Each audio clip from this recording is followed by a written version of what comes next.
I bet you guys haven't seen one of these in a while. That's just because I got caught up in books and all those stuff, but I still do cook Disney stuff once in a while. So today I was able to do it for this is a Disney cookbook. What it is that it actually takes the food that you see in Disney movies, and then that way you can make it, which is different from a Disney cookbook that you get like where it says like, oh, if they serve it at Disneyland or they serve it at Walt Disney World or on the Disney cruise. This one is like the replications of the ones in the movie. So for example, the pie in Snow White, or the magical cookies in Alice in Wonderland, or the sorbet in the Princess Diaries. So this one is replicating the movie. Today I just thought we would do something simple, something I've made many times before, but I've actually never made it for my YouTube. So I was like, let's give it a shot. Also, that way my mom can have some and everyone can partake, and it'll be really fun. Because it's in this book, I will go ahead and take a screenshot and go ahead and post it around here or so. So hopefully you guys like it. It's a very easy recipe, and then if you guys like it, we'll go ahead and continue, and I'll make other things, like for example, the spinach puffs, the Emperor's New Groove, because I love Kronk, he's so funny. But the reason why I also picked this is because Rapunzel is one of my favorite princesses. So we're gonna go ahead and make the chocolate chip cookies that she eats when she balances it on her head when she's in the beginning of the movie, when she's singing about when her life will begin. Okay, first we'll take the flour, the baking soda, cornstarch, and sugar, and then salt, and then we'll put it in here, and then we'll go ahead and mix it. So basically all the dry. 1 teaspoon of baking powder. I always get baking powder and baking soda confused. I remember when the quarantine first started and people were making little videos on TikTok with this song where it says, "When will my life begin?" Because people were like, oh, we're stuck in quarantine. And everyone thought quarantine was only gonna last a month. And quarantine's 1-year anniversary is gonna be next weeks actually, and here we still are. So if only we knew then what we knew now. I had a dream last night that I got COVID. It was weird. I'm gonna go ahead and mix this together. It says to do this next part using a hand mixer, but seeing as I don't have a hand mixer, we're gonna have to do it by hand. I mean, I do have a KitchenAid mixer, but why would I want to do it the easy way when I can do it the hard way of hand mixing it myself? Also because the KitchenAid mixer is really big. When I got it, I had a different kitchen. And it had more space. This kitchen we have now is smaller, like not smaller. The kitchen itself is bigger, but the counter space is smaller. So because of that, I don't have space for my KitchenAid, along with my mom's stuff to cook, because I didn't always live with my mom. That's why I do it by hand, just because there's nowhere to put the KitchenAid mixer. It's actually in the garage. So I guess I could bring it up, but then if I bring it up, then you guys can't see it, and the plug doesn't reach, so I'd have to do it over there. It's just this big mess. Plus, I do like doing things by hand just because I feel like I'm more in control. Okay, 2 teaspoons of vanilla extract. I got this extract from my friend Shelly. She got it from Mexico. It's supposed to be pure extract versus the imitation ones you can get from the store.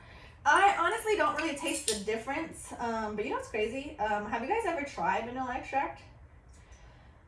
It doesn't taste like vanilla. It tastes pretty weird. It smells like vanilla, but then I licked it and I was like, whoop, okay, I'm never doing that again. That was a mistake. So you guys can go ahead and try it if you guys want, but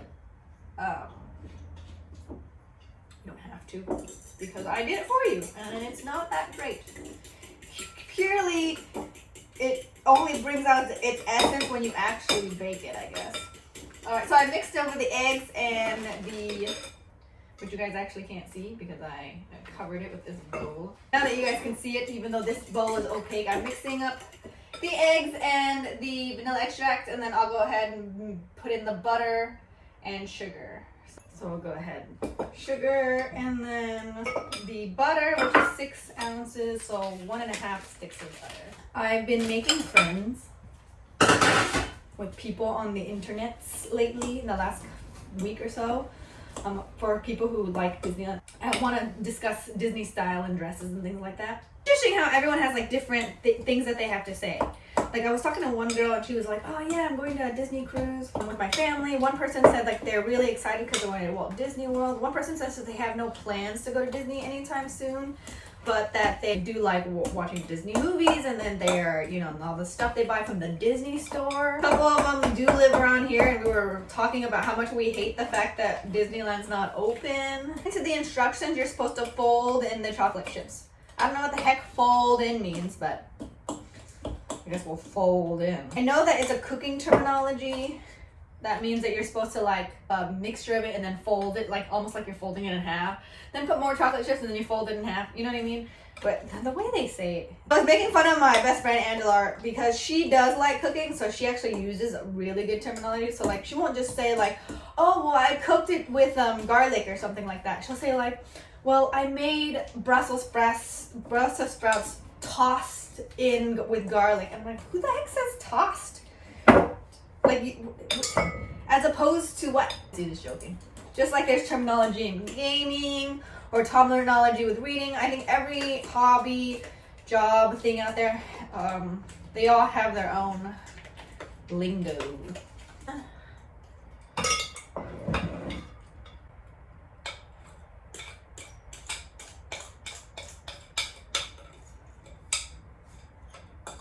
Okay, so I just noticed that I ran out of storage on my phone.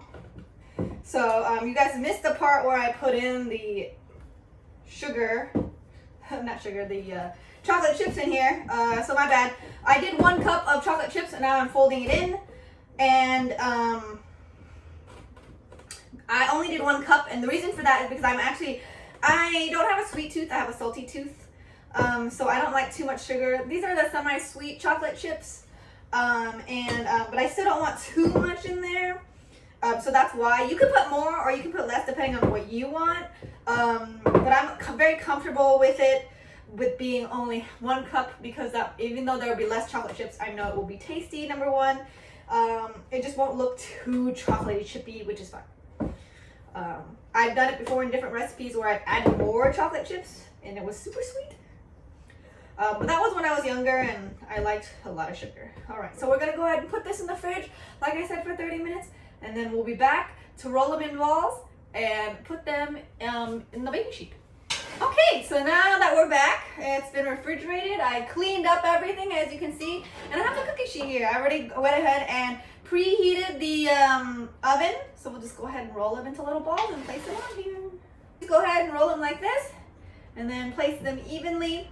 And the great thing about it is that extra and you don't want to use too much, you can actually freeze it, leave it for another time, and then have fresh cookies, which are really delicious. Before Disneyland California Adventure closed, I think these are different sizes. I'll fix this afterwards. Before it closed, if you went to a place on Pixar Pier called in the Incredicoaster, next to it there was a little booth called Jack Jack's Cookies, I believe it's called. No, Jack Jack's Nums. Anyways, so they had the pre-done cookies that they would warm up through the little conveyor, and then they would also sell milk. They also had a vegan cookie, I believe it was, or maybe it was gluten-free.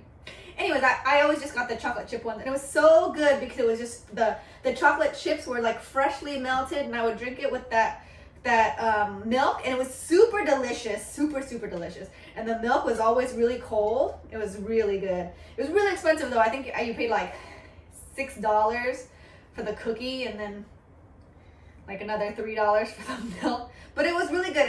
I didn't get it every time. It was like a treat. I would only get it like once. I think I've only gotten it like 4 times in my life. So we ran out of space on the cookie sheet, and like I said, I don't want it to overflow. You make the cookie balls too big and then you don't space them properly, and then all of a sudden you get like one big cookie. I have made sheet cookies before though, where you're supposed to spread it across, and then that way you can cut them into little shapes. That's different. All right, so we're gonna go ahead and put this in. It goes into the oven for about 15 minutes until it's soft, gooey, and then you can go ahead and serve. So what I'll do is I'll do this one so that way I can show you guys, and I'll probably make the rest for these for my mom and my roommate when they get home, so that way it'll be fresh. All right, so I'm gonna go ahead and put it in the oven here, and then we'll see the results. Okay, here we go. Hopefully, if not, I'll put it back in for longer. We'll see. You want to make sure it's not undercooked or overcooked, you know. So then I break it in half and oop. Ta-da! Well, I definitely give it a 10 out of 10 for each. Well, actually a 9 out of 10. Just because I didn't have the hand mixer, so I had to do my hands, which is fine. But so it was a little difficult to do that, but so not perfect, but still really easy. So you guys can use your hands too. And then the taste is super good, super gooey, like I imagined her cookies to be. The only thing I will say is that I accidentally put it in for 15 minutes instead of 13 minutes like you're supposed to. So the bottom is not burnt, it's just darker than I would like, but that's my fault for leaving it in too long. But I feel like if you just do the instructions exact, then it'll be really, really good. Thanks for watching me. Tell me what you guys think. Should I make more stuff from this cookbook? Or do you guys think I should go for a different cookbook? Or what you think I should cook next? Thanks for being here, and I hope to see you again soon. Bye!